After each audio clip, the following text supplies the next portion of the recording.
Hi. Now what could this be? If in my program you would be, wind the wool and follow me. Wind the wool off there.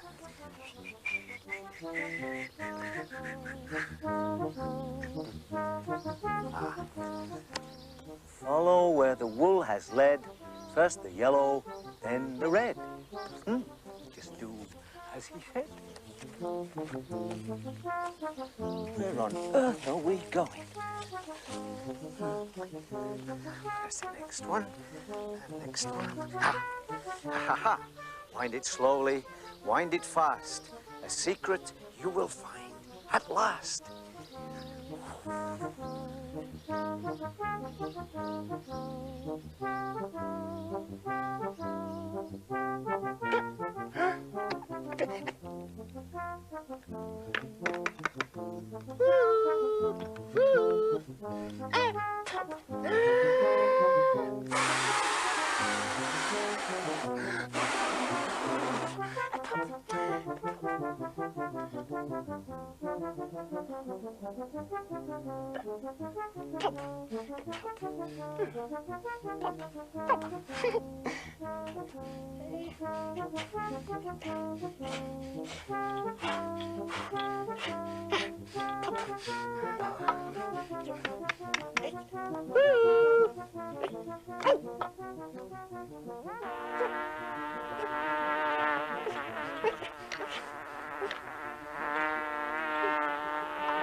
Fuzzball was the fattest bee in the garden. He loved to lollop into the deepest flowers hunting for pollen and to buzz away with it to his hive. When he passed the other bees, he would smile, a sticky smile, and hum happily.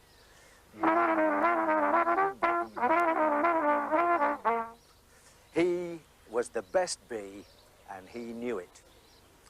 Sometimes he would sit on the branches of the apple tree and listen to the magpies chattering. They'd go, and Fuzzball would say, as if he understood everything they were talking about. One day, he was fumbling about lazily, looking for brighter and deeper flowers to explore, and humming drowsily to himself. When he heard the sound of a huge bee singing. Fuzzball stopped for a minute and listened. He flew around the garden knowing that somewhere there was a fatter, louder bee than himself, and feeling very angry about it. The singing came out of the house and into the garden. And Fuzzball bumbled about in amazement and alarm because he saw that it was coming from the biggest bee in the world, and that the fat bee was taking pollen from a huge yellow flower. Fuzzball flew up into the apple tree, but the magpies had scattered in fright. The huge bee and the yellow flower sat in a deck chair in the garden and kept on buzzing. And Fuzzball sat in the apple tree and trembled.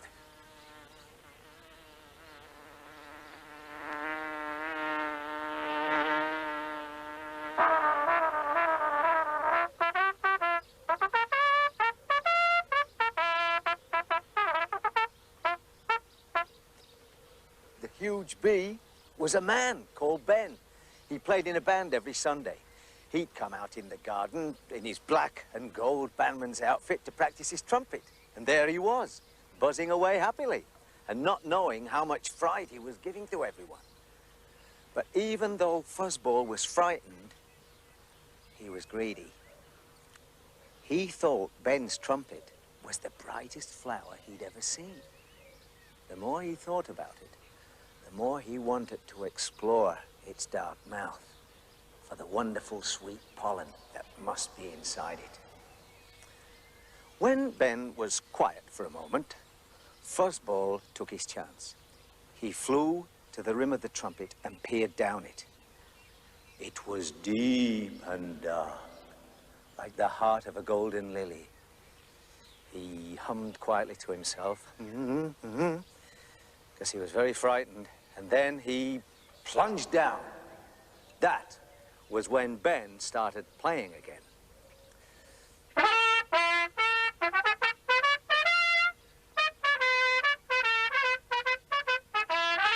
His trumpet rumbled like the buzzing of a whole hive of bees. Fuzzball tumbled about inside the noise. He couldn't get out because the sides of the trumpet were so slippery. His head felt as if it would burst. He tossed about on the noisy wind of Ben's playing. Help me, Buzz, help! At last, Ben stopped playing. His tune just wouldn't come out right at all. He put his trumpet down in its case, and he was just about to close the lid when he saw the little fat bee stumbling out of it. Blow me, said Ben. A bee. No wonder my tune wouldn't come out right. And as for poor Fuzzball, well, he was so tired, and he'd had such a headache that he had to walk all the way home to his hive. And it was a long, long time before he came out again.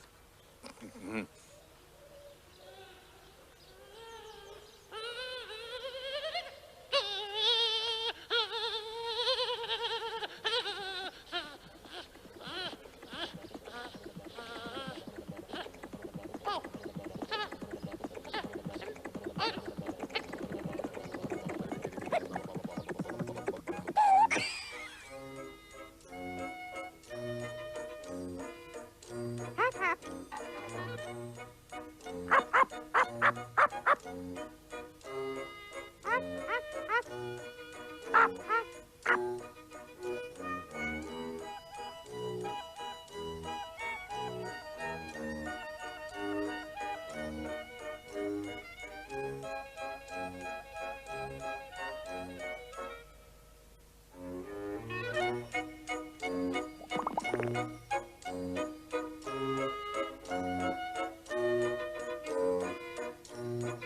you.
Now listen, everybody. A story you must know. It's about a game of hide and seek 100 years ago. The seekers are the children. They are a lively mob. The hider is their secret friend, a little chap called Pob. But he can never hide from you. I can see him. Can you, too? Look, a friend has come to play. He flies in every day. The little bird they found last spring, no cage for him, he's free as air. You're my friend too, says Pob. From where? Robin knows, but he won't say. Now if they turned the other way, look, quick, keep still. Someone's on the windowsill.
First Day at School by Naomi Lewis.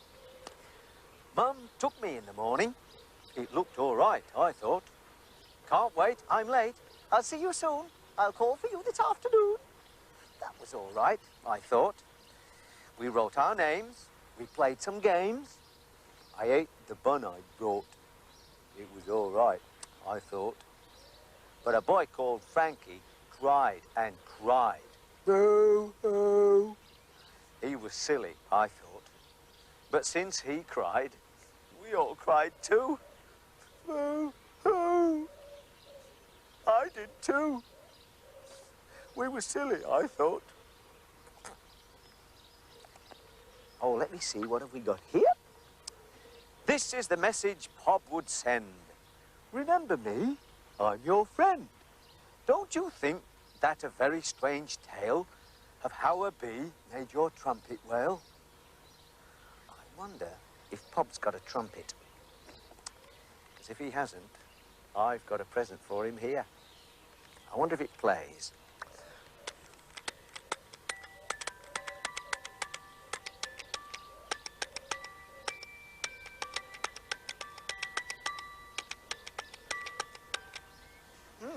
That tune rings a bell. Do you think Pob will like it? 2 tugs.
There. On your programme, I have been. I'll say goodbye and leave the scene.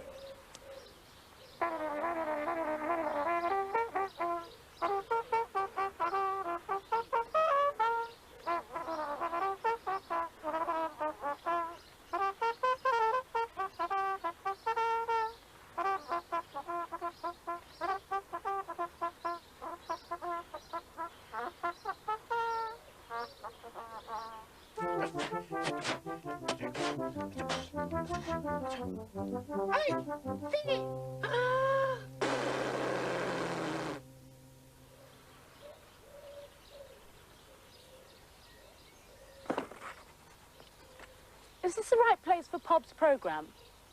Oh, thank goodness I found it. Oh, no, I got lost. I've missed it. Well, never mind. I'll come back next week and read you a story. All right? See you then.